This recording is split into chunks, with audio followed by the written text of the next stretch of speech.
Hello, and welcome to 5-Minute Math. Today we are looking at the 4th grade concept of classifying two-dimensional shapes. This is standard 4.6D in the great state of Texas, and we are using item number 33 off the 2021 released STAAR test. If you have not done so already, please go ahead and take a moment to pause the video, work this problem out on your own, unpause it, and then we will look at our answers together.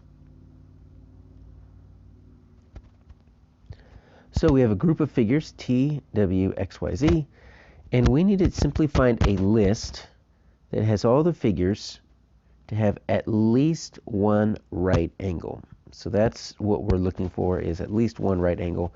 So that's what we need to go ahead and let's define all three. We've got right, we've got acute, and we've got obtuse, and everything we do with angles actually revolves around a right angle.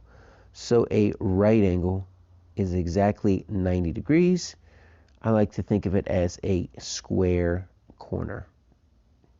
So if I'm looking at a right angle, it's going to kind of look like a capital L, and usually it actually has a little square inside it to show that you've got perpendicular lines there. One is straight up, one is straight across, and it forms a square corner, a 90-degree angle.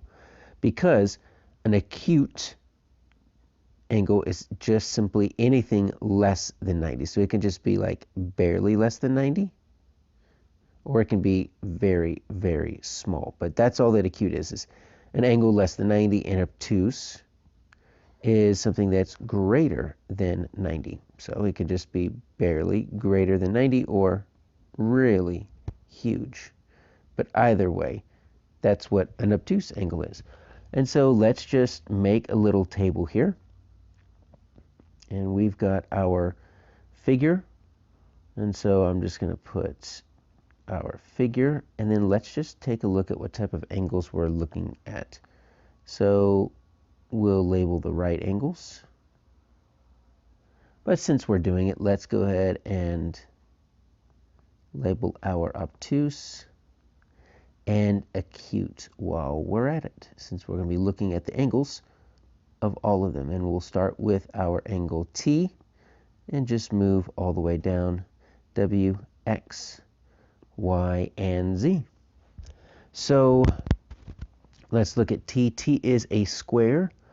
A square has 4 sides, which means it has 4 angles. So our right plus obtuse plus acute should equal 4.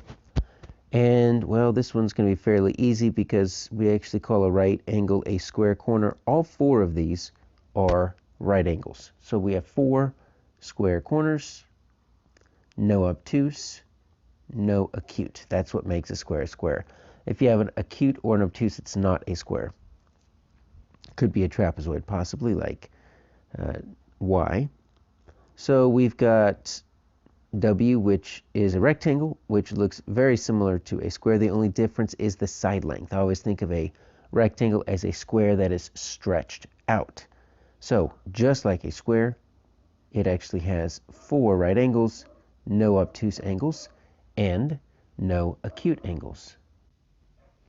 Looking at X, X is different. X is our triangle, and all of these angles right here, none of them are right angles, so I'm not going to put a square in there, but they actually look less than 90. If I were to go ahead and just draw this line right here, that would be a right angle.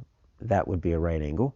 Both of those are less than 90, and like I would have to kind of draw something that kind of looks like that to make it 90.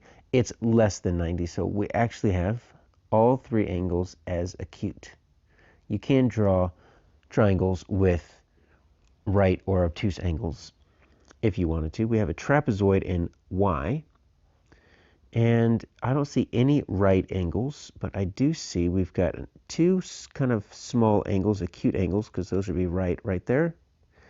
But then we actually have 2 obtuse angles, because those would be right there, and they're a little bit bigger than that. So no right, 2 obtuse, 2 acute, and then Z's got at least 1 right angle, but then these other 2 are definitely smaller. So 0 obtuse, 2 acute.